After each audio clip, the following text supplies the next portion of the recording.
Hello नमस्कार दोस्तों, G20 की मीटिंग के लिए भारत तैयार हो चुका है। ऐसे में 9 और 10 सितंबर को इसकी मीटिंग होनी है दिल्ली में। तो G20 में शामिल सभी राष्ट्राध्यक्षों का भारत में आना शुरू हो चुका है। सिर्फ 2 देश के राष्ट्राध्यक्ष, पहले रूस के व्लादिमीर पुतिन और दूसरे जिनपिंग जो कि चीन के राष्ट्रपति हैं, वह भारत नहीं आ रहे हैं। इसके अलावा अन्य सभी देशों के राष्ट्राध्यक्ष भारत आ रहे हैं। ऐसे में कई सारे मुद्दों पर यहां होनी है चर्चा। तो आज हम लोग बात करेंगे दोस्तों इस वीडियो में G20 के विषय में और जानेंगे कि आखिर चीन और रूस का मुद्दा यहां पर क्या है। इसके अलावा भारतीय प्रधानमंत्री आसियान की मीटिंग में गए हैं, तो वहां पर वह क्यों गए हैं, क्योंकि चीन भी वहां पर आमंत्रित था, लेकिन राष्ट्रपति चीन के वो वहां पर भी नहीं गए हैं। तो इन सभी मुद्दों पर करेंगे चर्चा। हेलो नमस्कार दोस्तों, मैं हूं सुधांशु और आप देख रहे हैं बेसिक्स की पाठशाला।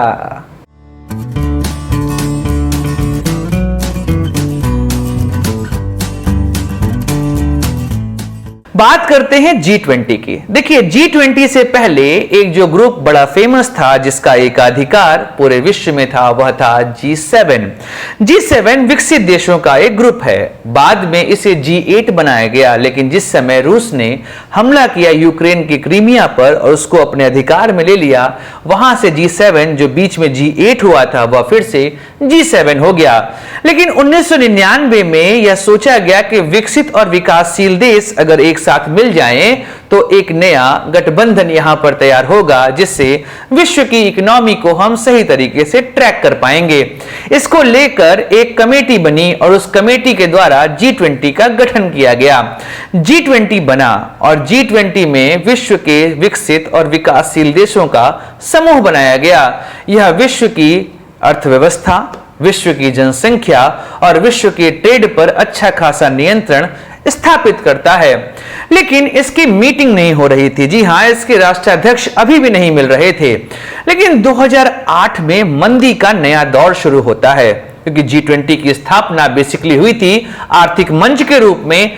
ऐसे में जब 2008 में ग्रेट डिप्रेशन, जो कि 1930 के बाद सबसे खतरनाक डिप्रेशन माना जाता है 2008 का, वह आया, तब उसके बाद यह चर्चा शुरू होती है कि G20 के देशों को आपस में मिलकर चर्चा करनी चाहिए इस मुद्दे पर कि आखिर हम कैसे पार पाएंगे इस आर्थिक मंदी से। इस बात को लेकर चर्चाएं गर्म हुई और 2008 में G20 की मीटिंग जो है वह शुरू होती है। इसके बाद तो G20 के शिखर सम्मेलन हर साल आयोजित होने लगे।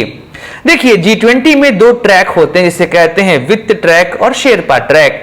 जहां पर वित्त ट्रैक इकोनॉमिक फोरम की बात करता है, वहीं पर शेरपा ट्रैक बाकी अन्य पॉलिटिकल मुद्दों के विषय में चर्चा करता है। इस G20 को 5 ग्रुप में डिवाइड किया गया। हर ग्रुप में 4 से अधिक सदस्य नहीं होते हैं। इस तरीके से भारत जो है ग्रुप 2 में आता है, जिसमें रशिया, साउथ अफ्रीका, तुर्की होता है। अब बात करते हैं कि यहां पर आखिर मेजबानी किस तरीके से दी जाती है। देखिए इसके जो शब्द प्रयोग होता है उसको बोलते हैं ट्रोइका।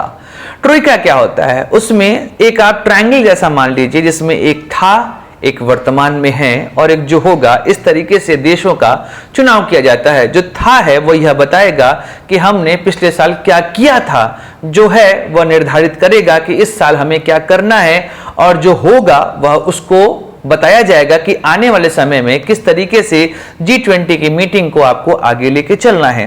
तो यह बात पूरी G20 की मीटिंग को लेकर हुई।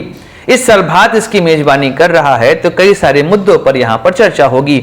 इसमें जो पहला मुद्दा आता है वह आता है महिला सशक्तिकरण। इसके अलावा ट्रेड का मुद्दा है, पर्यावरण का भी मुद्दा यहां पर प्रमुखता से उठाया जाएगा।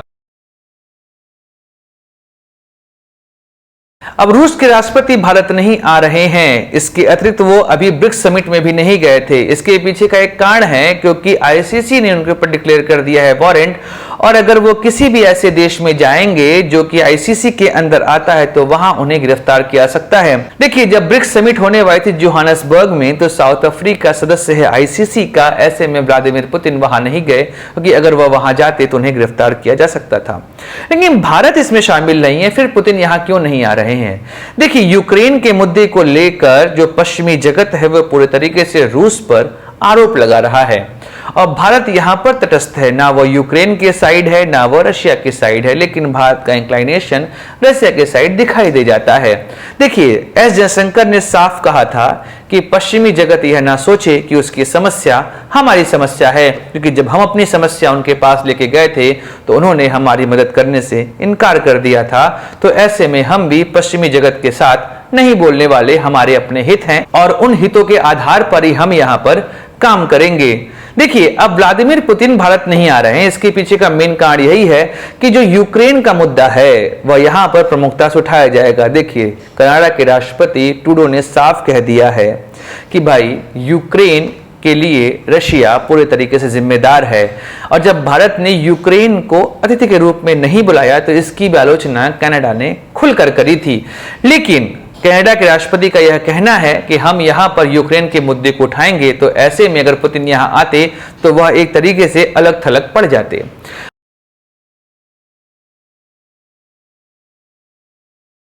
अब बात करते हैं चाइना की। जी हां, जिनपिंग यहां पर नहीं आ रहे हैं, इसकी जगह पर वह भेज रहे हैं अपने देश के प्रधानमंत्री को। देखिए, चीन के बारे में एक साफ बात कही जाती है कि चीन में कम्युनिस्ट पार्टी का हेड ही वहां का राष्ट्रपति होता है। ऐसे में जो राष्ट्रपति कहेगा वही पूरा देश कहेगा। अभी ब्रिक्स की समिट के दौरान जब जिनपिंग की मुलाकात भारतीय प्रधानमंत्री नरेंद्र मोदी से होती है तो इन दोनों के बीच में सीमा विवाद को लेकर चर्चा होती है। इस मीटिंग के बाद जिनपिंग जब चाइना पहुंचते हैं तो वहां पर उन्होंने एक मैप डिक्लेयर किया। उस मैप में उन्होंने अक्साई चीन और अरुणाचल प्रदेश को चीन का हिस्सा बता दिया, जिसका भारत ने खुलकर विरोध किया। इस बात को लेकर भी चाइना यहां नहीं आना चाहता, कहीं यह मुद्दा प्रमुखता से उठाया ना जाए, जो कि है सीमा विवाद का। इसके अलावा चीन की यह कोशिश है कि वह G20 मीटिंग को असफल करार दे दे, कि वह यह कहने के लिए सक्षम हो जाए कि भाई देखो, विश्व की एक सबसे बड़ी इकोनॉमी यहां पर उपस्थित नहीं था, उसके बाद यह कैसे सफल आयोजन माना जाएगा। लेकिन भारत यहां पर कोशिश कर रहा है कि वह इस मीटिंग को सफल बनाए। और चीन के इस मुद्दे को ट्रैक करने के लिए भारतीय प्रधानमंत्री आसियान सम्मेलन में गए। देखिए, आसियान में भी चीन को बुलाया गया, लेकिन चीन के राष्ट्रपति वहां पर भी नहीं पहुंचते हैं और इधर भारत वहां पर पहुंचा। देखिए, आसियान का गठन हुआ था जितने भी दक्षिण पूर्वी देश हैं उनके बीच में कोऑपरेशन करने के लिए। इंडोनेशिया में जिस समय वहां पे सीमा विवाद मलेशिया से चल रहा था, उसके बाद जितने भी पूरे देश हैं दक्षिण पूर्व में वह आपसी कलह में फंस गए थे। लेकिन जब इन्होंने अपनी ताकत को समझा और इन्होंने एक ग्रुप बनाया, उसका नाम रखा आसियान। और आसियान ग्रुप आज के समय में विश्व की सबसे तेज उभरती इकोनॉमी है। यहां तक कि जो सिंगापुर है उसकी पर कैपिटा इनकम कई सारे विश्व के विकासशील और विकसित देशों से भी ज्यादा है। तो ऐसे में भारत के पास भी एक तरीका है कि वह आसियान देशों में अपना हिस्सा दे, क्योंकि आसियान देश चीन और अमेरिका से धीमे धीमे दूर जा रहे हैं। ऐसे में भारत के पास अच्छी अपॉर्चुनिटी है कि वह यहां पर जाए और अपने मुद्दे को उठाए। और अगर भारत ने अपने हितों को यहां पर साथ लिया तो ऐसे में चीन को वह काउंटर कर सकता है कि भारत अपने आप को रिप्रेजेंट कर रहा है अमेरिका और चीन के काउंटर के रूप में। और अगर आसियान जो है उसके साथ आ गया तो ऐसे में भारत का ट्रेड बहुत तेजी से उभरेगा। भारतीय प्रधानमंत्री ने HAL के द्वारा बनाया गया तेजस भी यहां पर देने की बात कही है कि आसियान देश तेजस की ट्रेड यहां पर कर सकते हैं। इसके अलावा अमेरिका भी भारत का यहां पर सहयोग कर रहा है। देखिए, एक समय आसियान देशों के साथ जो एशिया पैसिफिक वर्ड यूज होता था, इसकी जगह पे अब वर्ड यूज होता है यहां पर इंडो पैसिफिक। जी हां, हिंद महासागर को भी यहां पर इंक्लूड किया गया। इस तरीके से इस पूरे रीजन को एक ग्रुप बनाने का प्रयास किया जा रहा है, जिससे कि चीन को अलग थलग किया जा सके। यहां तक कि जो साउथ चाइना सी का मुद्दा है, इससे फिलीपींस, वियतनाम, इंडोनेशिया, यह सभी देश काफी परेशान हैं और ऐसे में भारत का सहयोग उनके लिए काफी हितकारी होगा।